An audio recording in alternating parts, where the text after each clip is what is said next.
Assalamualaikum warahmatullahi wabarakatuh. Alhamdulillah wassalatu wassalamu ala Rasulillah wa ala alihi wa ashabi wa wala ba'd.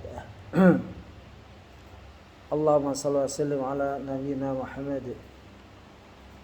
Alhamdulillah, kita lanjutkan sesi kedua di mana kita sudah sampai pada ancaman bagi orang yang mampu berkorban tapi tidak berkorban, ya, dengan ancaman yang jelas dari hadis, yaitu jangan, ya, fala yaqrabanna musallana, maka janganlah ia mendekati musalah kami, ya. Albani mengatakan hadis ini hasan. Begitu. Ancaman dari Rasulullah bagi orang yang diberi kemampuan, artinya mampu, dijelaskan mampu hari-hariannya makan untuk dan lain-lain, ya. Dan alhamdulillah semangat berkorban banyak dicontohkan, ya, ada seorang ibu yang menabung, ya, begitu. Dan korban ini sesuai dengan ayat tadi, bahwasanya Allah menerima orang-orang yang bertakwa, amalan orang bertakwa, ya, sebagaimana ucapan anaknya Adam alaihissalam yang diterima korbannya, qala innama yataqabbalu Allahu minal muttaqin, begitu, jelas itu. Dan dalam satu ayat ini menjelaskan dalam Syarah Bahzatun Nazirin, sudah diterjemahkan itu, tentang niat, kitabun niat Imam Nawawi, innamal amalu binniyat, dijelaskan, dia membawakan, ya, ini Syekh Salim Al-Hilali, la yanalallaha luhumuha wala dima'uha, ya, tidak akan sampai kepada Allah daging dan darah kurban, walaki yanaluhu taqwa minkum, akan tapi yang sampai kepada Allah adalah takwaan di antara kalian. Jadi kita boleh menyembelih, ya, daging dan darah tidak sampai kepada Allah, sebagaimana penyembelihan orang-orang musyrik, ya. Ada kisah yang dikabarkan, ada seorang teman bahwa pamannya itu dukun, ya. Ia biasa perang antar dukun. Nah, lalu kawan ini cerita bahwa pamannya itu kalau sudah perang, ya, sampai menyembelih ayam hitam, ayam jago hitam yang darahnya hitam, nggak tahu ayam apa itu. Begitu disembelih itu darahnya hilang langsung, ya. Darahnya hilang. Sembelih di, kan rumah angker nih, rumah banyak penghuninya, setan lah, ya, dinyatakan setannya, jin-jinnya ini dari Thailand atau dasar laut apa gitu. Jadi diminta untuk perang, nanti dibayar, atau rumahnya buat dia, bayar murah. Sembelih, darahnya itu hilang langsung. Ya Allah tidak gitu, ya. Darah yang kita tumpahkan ke bumi, daging dimakan oleh kaum muslimin, bahkan orang kafir boleh sebagai hadiah, gitu. Tangga boleh dimasak, boleh mentah, boleh. Ya, di sini bolehnya panitia kalau memang makan, yang penting jangan panitia saja mengkhususkan, tidak boleh, tapi seluruh umat yang ada di situ makan. Kalau khusus panitia itu namanya upah. Upah tidak boleh dari daging, baik matang atau mentah. Upah dari uang, panitia diupah, misalkan yang diupah itu penyembelih yang umumnya. Kalau yang bantu-bantu diupah lebih nggak apa-apa, bukan diupah itu, dikasih lebih nggak apa-apa, orang dia memang itu untuk panitia, bebas, yang dipercayakan, ya, yang amanah, begitu. Allahu a'lam. Banyak perdebatan itu, ya. Hukumnya jelas, sunnah muakkadah, Sunnah muakkadah sunnah yang dikuatkan seperti witir. Bagi Rasulullah itu wajib salat witir. Ya, bagi kita sunnah muakkadah. Rakatainil qablal fajar, 2 rakaat itu sunnah muakkadah. Yang walaupun safar kita harus kerjakan itu. Witir 1 rakaat sekurang-kurangnya. Safar tetap kerjakan kalau bisa. Terus 2 rakaat sebelum fajar itu sunnah muakkadah. Kita kembali kepada hikmah di mana Nabi kita sallallahu alaihi wasallam adalah hamba Allah yang dari 2 keturunan yang hampir dikorbankan. Ini ada berita di sini saya kutip dari Sirah Nabawi ya. Dan beberapa penjelasan bahwasanya Abdullah ayah Nabi itu hampir dikorbankan. Sirah ya. Ada pertanyaan ini di konsultasi syariah KS. Benarkah Nabi Muhammad SAW digelari putra 2 manusia yang disembelih ya, korban naim? Jawabannya bismillah wassalatu wassalamu ala rasulillah. Sebelum kita akan melihat nazarnya ya, jadi nazarnya kakeknya yaitu Abdul Muttalib untuk menyembelih anaknya. Terdapat riwayat yang sahih dari Ibnu Abbas mengenai nazarnya Abdul Muttalib, kakek Nabi SAW. Ya begitu. Dulu Abdul Muttalib pernah bernazar jika dia memiliki 10 anak lelaki maka akan menyembelih salah satunya. Ketika Abdul Muttalib memiliki 10 anak lelaki, dia mengundi siapa anaknya yang akan disembelih. Ternyata yang keluar nama Abdullah. Sementara Abdullah adalah anak yang paling dia cintai. Kemudian Abdul Muttalib mengatakan, "Ya Allah, Abdullah atau 100 ekor onta." Kemudian dia mengundi antara Abdul dan 100 ekor onta. Lalu keluar 100 ekor onta. Ya, maka disembelihlah 100 ekor onta. Ya, onta sekarang harga berapa nggak tahu tuh. Yang di Saudi tahu itu. Yang jenis murahnya aja berapa onta. Taruhlah sapi. Kalau sapi kan paling mahalnya ya 100 juta yang 1 ton up. Ya 1 ton ke atas tuh 100 jutaan. Kadang 180, 160. Kalau kali 100 berapa? 150 juta aja. Kali 100 berapa? 1,5 M ya. Ya begitulah. Itu korban. Ya jadi kakeknya ayahnya Nabi hampir jadi korban. Ya, tapi diganti dengan 100 ekor unta. Itu sahih. Riwayat itu sahih. Ada cerita panjang itu. Tadi kita telah mengutip bahwa kurban memotong hewan ada beberapa hal.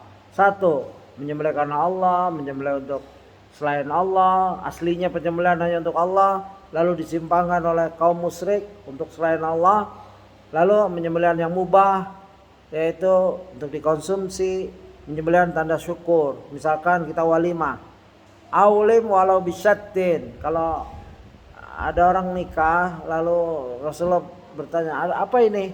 Ya kalau nggak salah Abdurrahman bin Auf. Ya kelihatan tangannya mungkin dicat-cat pakai hina ya. Apa ini? Ya aku baru nikah ya Rasulullah. Rahman bin Auf orang kaya di Mekah, hijrah tidak bawa apa-apa ke Madinah. Mulai dari nol lagi, ditawarkan oleh yang dia dibersaudarakan oleh seorang sahabat lain.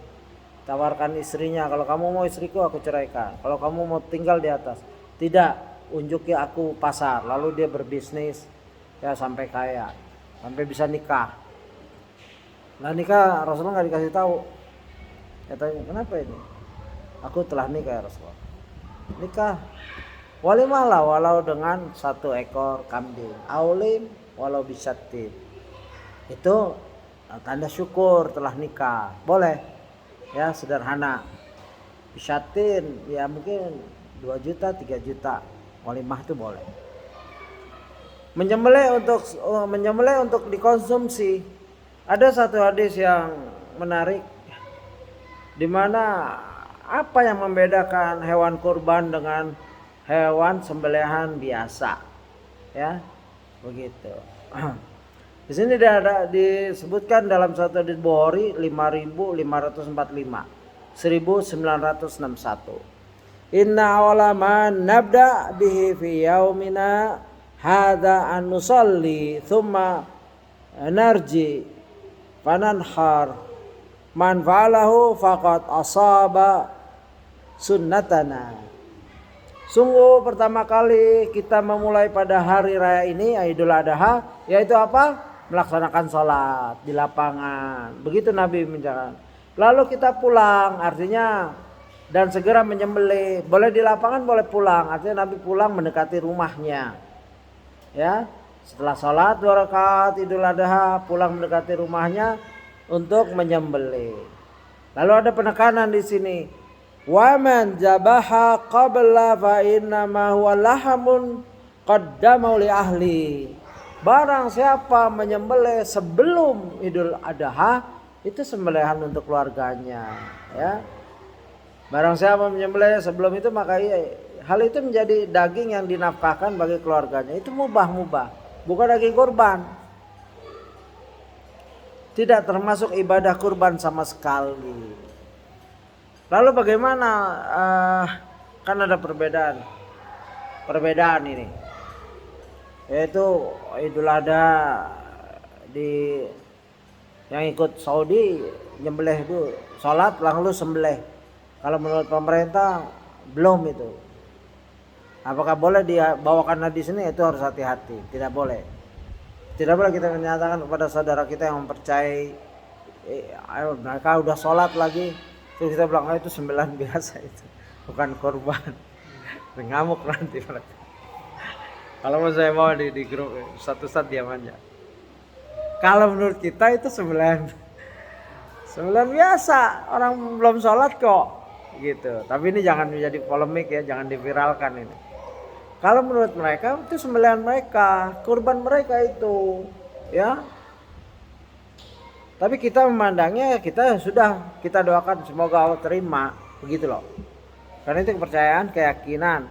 Dan ini ikhtilaf yang sudah lama, ya pernah terjadi, gitu. Coba baca fatwanya Al-Fatawa TV, fatwa TV, bagus itu penjelasannya. Ini mazhab Hanabilah, sedang Syafi'i menyatakan boleh berbeda, ya begitu. Kalau Hanabilah Arafah adalah seluruh dunia terus ikut Arafah, begitu. Ini ikhtilaf. Nah di sini nyatakan ini hadis bukan untuk menyatakan bahwa orang nanti yang berbeda dengan kita nyatakan itu sembelihan biasa, tidak boleh itu, bukan untuk itu. Ini menyatakan bahwa ada 2 sembelihan pada saat ini, yaitu karena ada kejadian ya Rasul aku telah menyembelihnya, itu sembelihan biasa sebelum sholat. Patokannya sholat baru sembelih. Kalau sebelum sholat nyembelih itu sembelihan biasa. Bagaimana kalau dititipkan terserah panitia, dianya kasih tahu saja untuk mencukur, oh sembelihan kamu telah kami sembelih, boleh dia cukur. Tapi enggak harus nunggu sholatnya dia, bukan. Dia sudah menitipkan, yang panitia, ya panitia menyembelihnya. Kalau kita sembelih di sana belum sholat, mungkin ada satu hal yang nggak apa-apa, ya. Tapi kalau bisa sih jangan, kalau ada satu hal ya jangan lama-lama, ya. Mereka nunggu, maka agak siangan dikit agar kalau ada perbedaan jam sekarang kan begitu. Makanya sunnah Syekh Utsaimin menyatakan sembelih lebih baik di tempatnya, dimakan sembelihannya sendiri sebagaimana Rasulullah memakan hati sembelihannya, pulang makan yang paling mudah dimakan, ya begitu. Ini menyatakan bahwa ada sembelihan yang bukan untuk kurban, ya kapan saja. Bagaimana setelah Idul Adha orang motong kurban, orang motong sembelih hewan gitu, apakah itu kurban juga? Tidak, tergantung niatnya. Misalkan dia udah kurban tapi dia potong lagi yang lain, ini untuk jamu tamu, ya udah itu sembelihan untuk jamu tamu. tidak otomatis jadi sembelihan kurban, karena kurban harus diniatkan.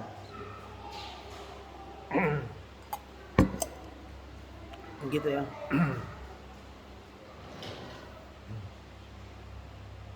Wallahu a'lam. Ada pertanyaan sambil jalan? Ya.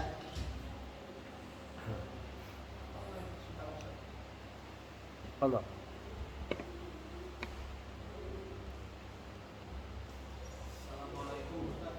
Waalaikumsalam.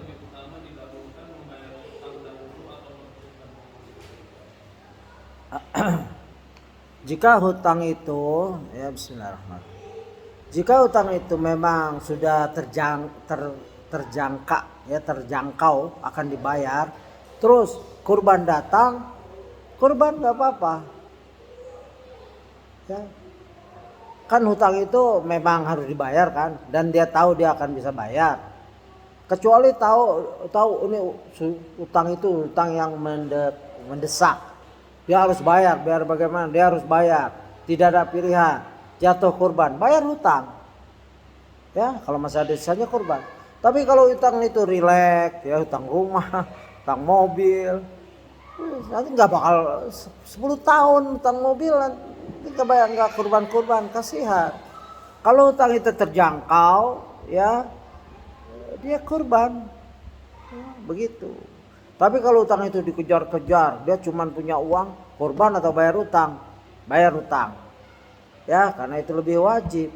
Itu wajib bayar hutang itu. Nggak boleh tunda-tunda. Tapi kalau rileks, sudah terjangka, ya dia punya uang lagi dan juga nggak akan mengganggu hutang dia yang bulanan kah, ya silahkan kurban. Karena ulama menjelaskan boleh berhutang untuk kurban. Karena kurban waktunya sempit. Berapa hari? 4 hari. Ya, hari H, Idul Adha, Tasyrik 1, H+1, H+2, H+3 sampai maghrib. Kalau hutang setahun. Minta izin sama yang ngutangin. Saya punya nih bayar kamu. Tapi saya pengen sekali kurban. Gimana? Oh iya ya kurban aja dulu. Alhamdulillah. Ya. Atau antum bayar utang antum, boleh nggak antum minjam buat kurban? Boleh begitu ya kan? Bayar nih ke orangnya. Anda pengen kurban, boleh nggak saya pinjam? Ya kalau dikasih berarti udah dikasih utang baru itu namanya. Utang kurban. Utang yang dia harus bayar sudah selesai, lalu dia utang kurban, nggak apa-apa. Ya mungkin orang itu baik. Jadi boleh membayar berkurban walaupun punya hutang. Ya, asal hutang itu tidak mendesak, tidak dikejar-kejar, tidak membawa konsekuensi haram, ya apa maksudnya bahaya, penjara, ya dipidanakan atau semacam itu, boleh ya. Dan kurban ini terbatas, sedangkan hutangan bisa minta diperpanjang. Saya bisa bayar hutang nih, tapi boleh nggak mundur 2 bulan? Karena saya pengen sekali, waktunya sempit. Ya, wallahu a'lam. Itu boleh, insyaallah. Ada lagi? Ya. Waalaikumsalam.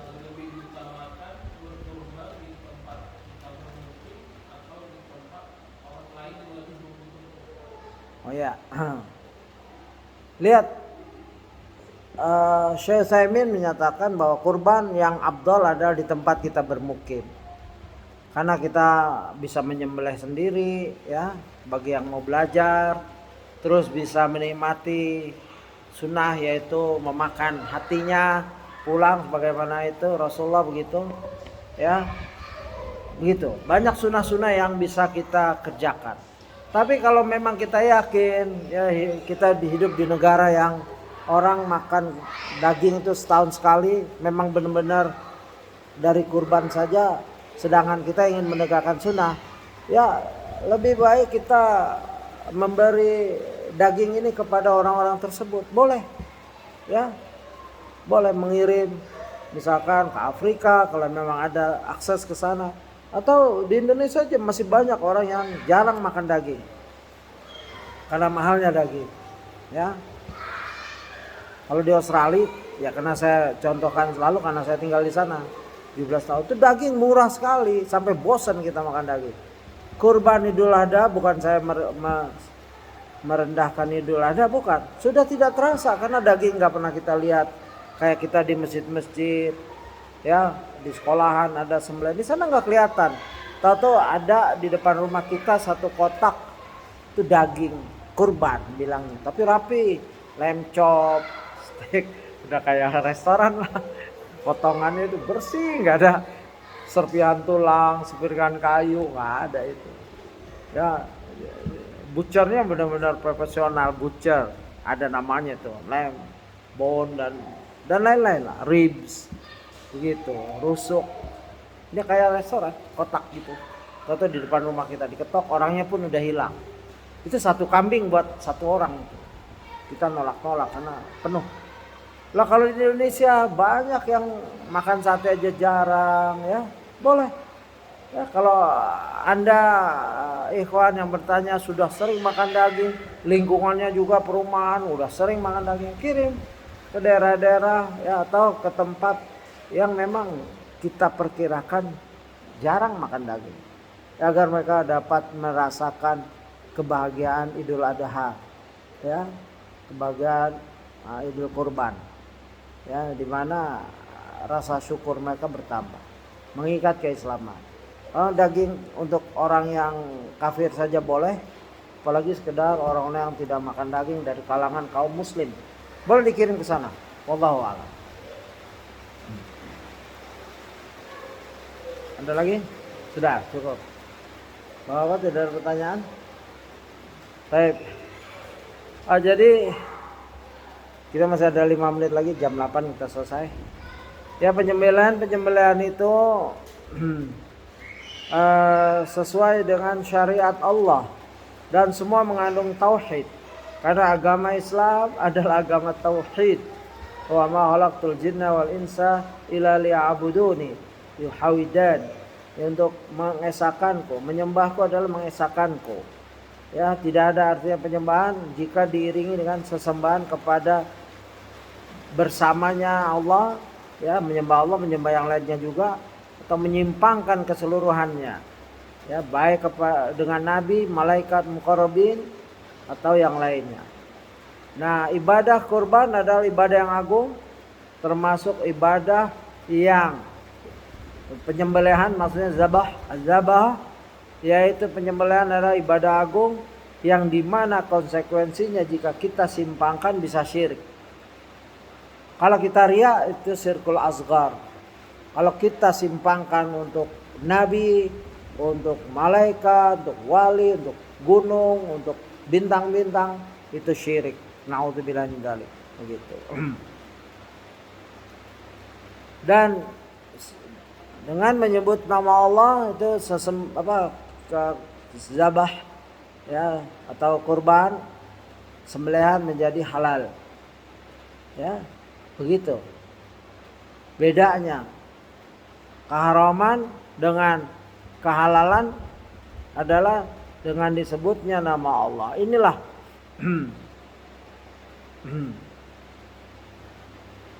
ya, begitu. Dan keharaman dalam Islam itu jelas, berhubungan dengan daging atau sembelihan.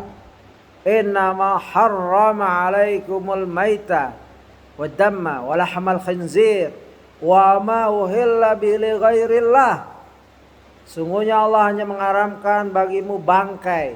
Bangkai apa saja binatang, ternak maksudnya, yang mati bukan melalui sembelihan yang sah.